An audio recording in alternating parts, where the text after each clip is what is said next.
Chapter 29. The Bunker. The soldiers who escorted her from her prison cell seethed, but they kept their hands to themselves. They feared disobeying the Major's orders more than they craved the satisfaction of roughing her up again. Sue appreciated this small mercy.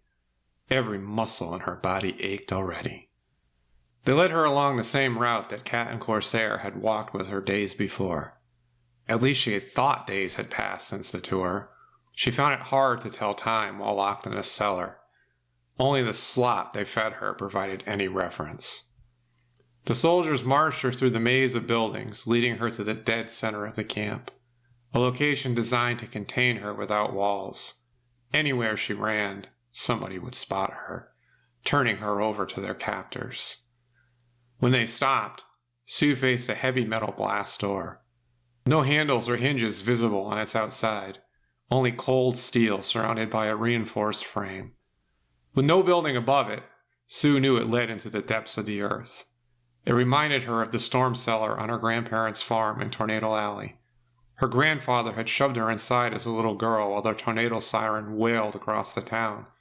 She had sat in the dark, hugging her knees, telling herself it would be all over soon. A shiver went down her spine at the memory. The solid steel door triggered another memory. An entryway to the underground bunker she had called home of Ulysses, a place of comfort and peace in this broken world. A lifetime had passed since she had felt anything close to safety.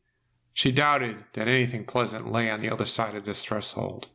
Where had Ulysses gone? Would he come back for her? Why hadn't she stayed inside the bunker when she had the chance? One of the guards stepped forward, punching a code into the glowing keypad mounted on the right side of the door.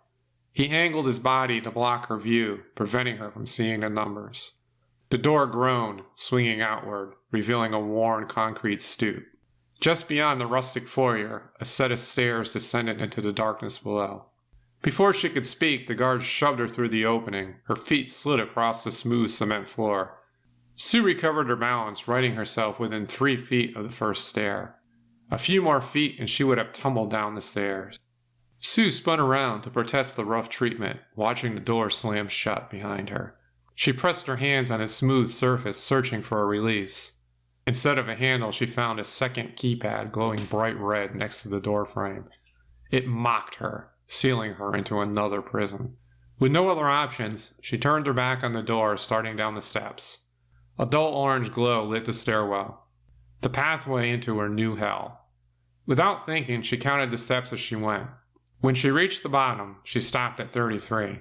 An odd number. Do numbers have meaning? What did an odd number mean? It probably meant bad luck based upon how things had gone since the power went out. At least they hadn't hurt her again. They still needed her for something, even if they hadn't revealed it. If they thought she could turn the power back on, then they were in for a rude awakening. She had no idea how these things worked. They'd kill her after she failed, and she would fail. That she knew without a doubt.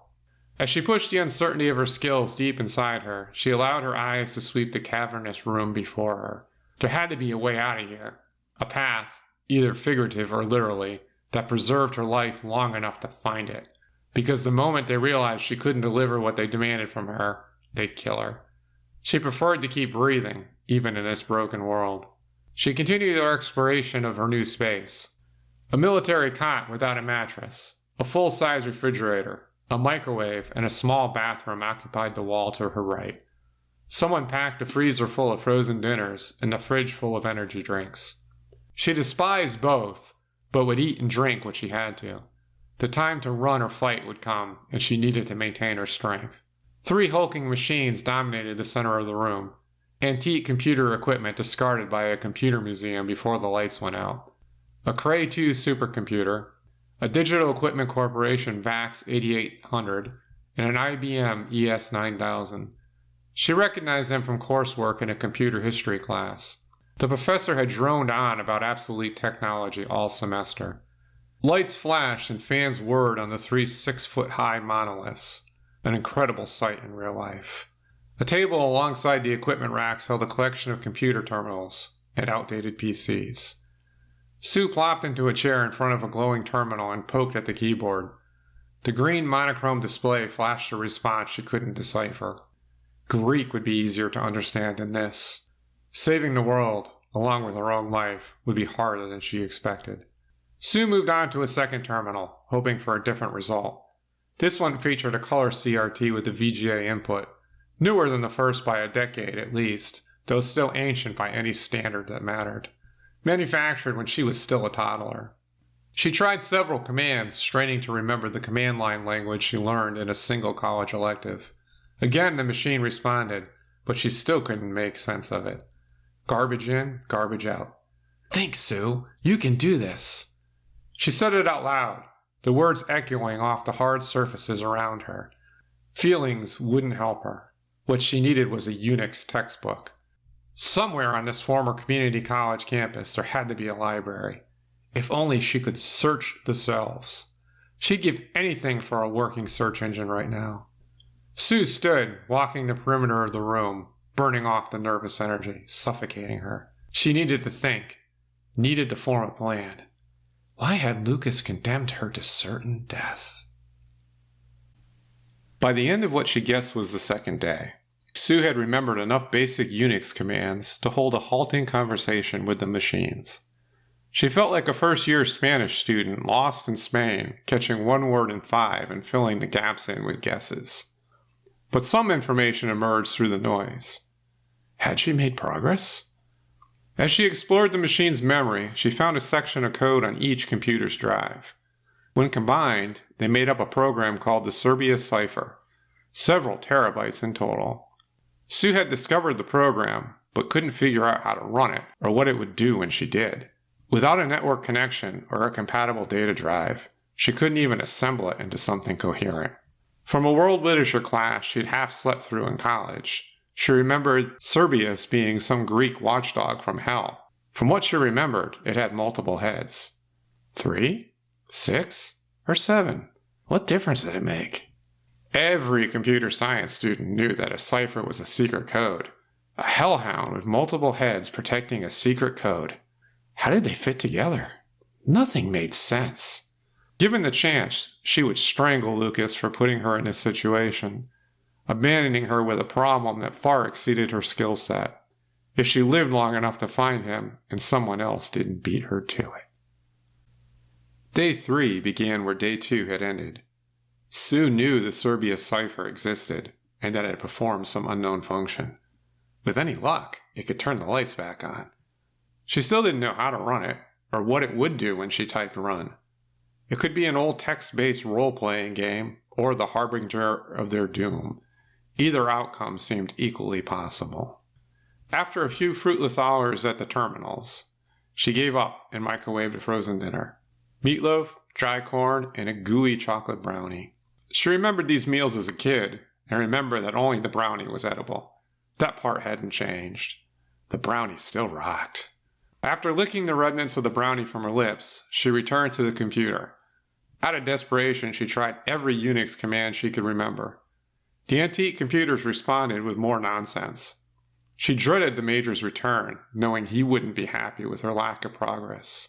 As she prepared to give up for the day, a pop-up window appeared on the screen, a function not part of the normal operating system. Its sudden appearance made her heart race. Sue, are you there? She rubbed her eyes as she read the message in the window. To make sure she wasn't hallucinating, she reread the words twice. Then she read it a third time, just to be sure. After 2 full days of exploration, she hadn't found any way to communicate with the outside world. Who had sent this message? How had they sent it? The questions outnumbered the answers by 1,000,000,000 to 1. With the need to know at least one answer, Sue positioned the cursor inside the input box and typed, "Who is this?" She drummed her fingers on the edge of the table, staring at the screen, afraid to blink and miss the reply. Sue needed answers, even if she feared what they'd be. When it flashed on the screen, she gasped. It felt like a punch in the gut. Lucas. Anger, fear, and skepticism warred within her. Could this really be Lucas, or had an imposter hacked her way in? She had watched the armed men kidnap him from the bunker. Had the Major cooked up some kind of warped loyalty test? She turned it over in her mind until the options collapsed into a single conclusion. She had to gamble that it was him. She needed his help if she wanted to walk out of here alive. She vented her anger on the keyboard, typing her response with more force than necessary. The 35-year-old Keyes complained as her heavy hands punished them. "Why did you tell the Major that I could turn the power back on? What am I supposed to do?" Part of her didn't want to know the answers to the questions. The other part of her wanted to reach through the monitor and strangle Lucas. "They've been watching you for years, ever since you published your senior project in college." Sue spun, scanning the room behind her. The chill on her neck made her think someone stood behind her. But she found the room empty. Just the humming machines and the orange light from the stairwell filled the room. How long before they came back down here? What would happen when they found out she had failed? College felt like a lifetime ago. She had graduated almost 15 years earlier. Her senior project had been pure BS. A box to check to complete her degree and start her life. What had the title been? A stochastic model for controlling multiple client machines. The paper got her job at the video game company because she had come up with a theory for maximizing server throughput for a mobile game network. An outdated concept having nothing to do with the military, government, EMPs, or power infrastructure. She typed a response. "I don't understand. How does that get the power back on?" The cursor blinked, mocking her. No response. She swept the keyboard from the neighboring machine off the table. It hit the floor and exploded, keys snapping loose and skittering across the concrete, the plastic brittle from age. She slid over the wreckage, breathing hard, her hands making fists at her sides. She shook her hands, relaxing the fist. As she waited for Lucas to respond, Sue chewed her thumbnail. A bad habit she couldn't shake. The chat window held their exchange like a transcript of a conversation that had ended. Then just when she decided he had left her, a text appeared. "Sorry, gotta go. They're watching me. Trust your gut. You're the only other person who can control the Servius cipher." Her fingers hit the keys once she finished reading it. "How?" 10 minutes passed. He didn't respond. "What do I do?" She typed the message knowing it was pointless. The cursor blinked in the window showing no new messages. She had already found the Servius cipher, but couldn't figure out how to run it. Even if she got it to run, she still wouldn't know what to do with it. Why hadn't Lucas told her how to use it? Sue stood, stomping on the broken keyboard. The crunch of plastic under her boot helped calm her nerves. She couldn't afford to lose it now. When her blood pressure returned to something manageable, Sue jogged the perimeter of the room until the rhythm of her feet quieted her mind. A return to sanity, at least for the moment. With her energy spent, Sue microwaved another frozen dinner. She suffered through the pathetic meal before lying down on the bare cot. Sleep took forever to drag her under, but once it did, it didn't feel like rest. The next day, or at least what Sue thought was the next day, it became hard to tell while locked in the basement. With the dawn, Sue still had nothing. No clue, no plan, no way out of this mess. Lucas hadn't helped, if it had really been him. He confirmed she needed the Servius cipher. For what, she didn't know. She had to consider this a tiny step in the right direction, even if it felt like a kick in the gut. "You can do this, Sue." The pep talk had failed yesterday, but she tried it again. Stubbornness would drive her forward or derail her. She'd either crack the Servius cipher or die of old age trying, unless the Major returned, ending her. The wrecked keyboard lay scattered across the floor, and looking at it renewed the anger and fear she had been trying to suppress. She needed to push the hopelessness aside and focus. Master the Servius cipher. Turn the lights back on. Save the world. Manic laughter erupted from somewhere inside her before she could contain it. She clapped a hand over her mouth, trying to hold it in. Her sanity was slipping away. She could feel it swirling around the drain. Sue stood, closed her eyes, and breathed through her nose. In for 4 counts, out for 5. Something she'd read about once in some other life. After a dozen cycles, her heartbeat slowed. The panic receded. She opened her eyes, crossed the room, and settled in front of the terminal she'd been using. She had taken her 3rd step when the ground lurched beneath her feet. A rumble filled her ears. "What the?" A second explosion cut her off, close enough to shake the dust from the ceiling. It rained on her head. Before she could process it, a third blast tore the blast door off its hinges. The concussive wave hit her like a slap. Her ears rang, her eyes burned. Smoke rolled down the stairwell in a thick gray fog. She fought to hold on to her senses, soon needed her wits when she already had lost them. Her eyes went to the top of the stairs, searching for the source of the chaos above. Maybe Ulysses had returned and brought an army with him. The thought dissolved as a figure emerged from the smoke and started down the steps. A leather motorcycle jacket shone in the orange light. The man met her eyes, his mouth twisting into a sneer. Her heart raced as she recognized him. The man in the leather jacket had found her.